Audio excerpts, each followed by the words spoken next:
Old Oyo Empire, the greatest empire in present-day Nigeria. The great and revered Oyo Empire may no longer be an empire, but it is currently a Yoruba state in the present-day Nigeria.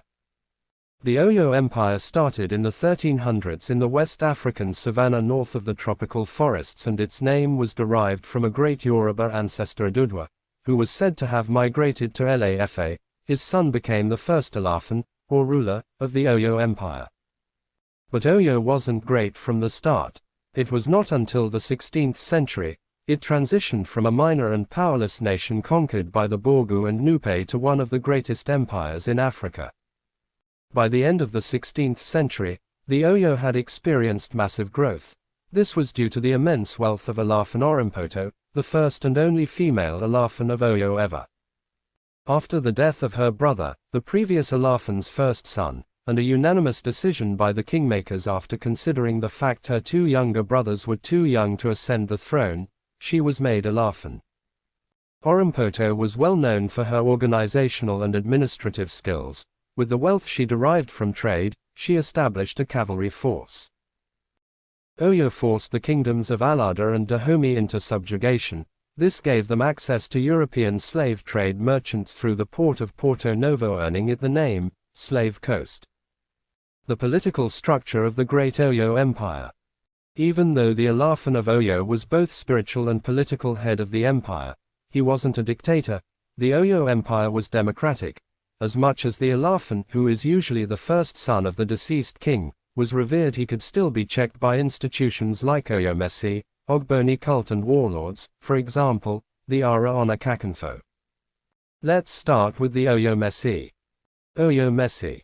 Oyo Messi can be regarded as the kingmaker. They were composed of 7 prominent chiefs representing each of the 7 Oyo cities and headed by the Bashoran. However, the consent of the Oyo Messi is required before any reasonable decision could be taken by the Oba. The Oyo Messi are so powerful that they can compel the king to open a calabash if he is found to be dictatorial and arbitrary in ruling the people. To open calabash meant to commit suicide. The second on the list is the Ogboni cult. Due to their covert activities, the Ogboni cult is often regarded as secret. They exist to check the excesses of both the Oba and kingmakers and were headed by Oluawo. The third on the list is the Ara Ona Kakanfo. This group of people are warlords who provided adequate security, protected lives and properties and provided military support to the king. The leader of this group is Ara Ona Kakanfo. Similar to the Alaafin, Ara Ona Kakanfo is expected to commit suicide if he loses any battle, which meant that he will never be defeated at the war front. The decline of the Great Oyo Empire. In the late 18th century, the Oyo Empire came to rely too much on the slave trade with the Europeans. However, sometime around the mid-1700s, a very powerful Oyo warrior in the name of Afonja emerged. His great-grandfather Ladaran was also the founder of Ilorin city. Oyo became Alaafin. About the same period Afonja was Kakanfo, but Afonja lived in Ilorin, which was a vassal state of the Oyo Empire. Oyo was not a fan of Afonja, and that was because the two were suspicious of each other. Their problems worsened when Oyo began killing people mercilessly and selling them into slavery, and worst still, ordered Afonja to attack Owerri Ele, the hometown of Oyole's paternal grandmother. This didn't sit well with Afonja. By doing so, this would spell doom for him, as the previous Alaafin placed a course before his death on any Kakanfo who attacked Owerri Ele. With that, Afonja refused to obey the order given by Alaafin Oyo. By his refusal, he made himself a stench in the nostrils of the Alaafin. After Afonja refused to sack Owerri Ele, Oyo gave Afonja another order to sack Opomu, a town that forms part of the territories of Alaafin, the acclaimed source of the Yoruba people.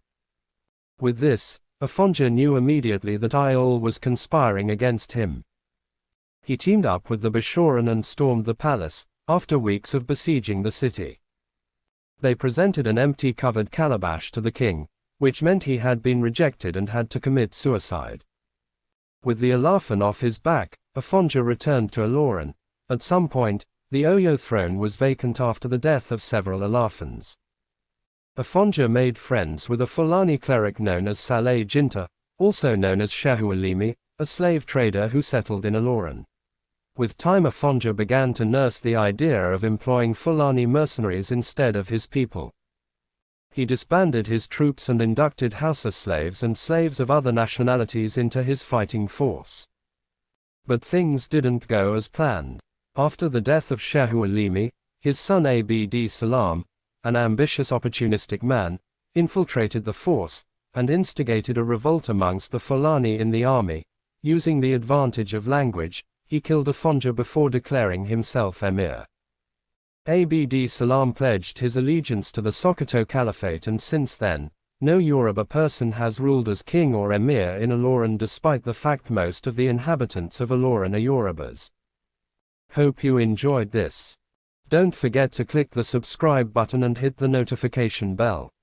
Thank you.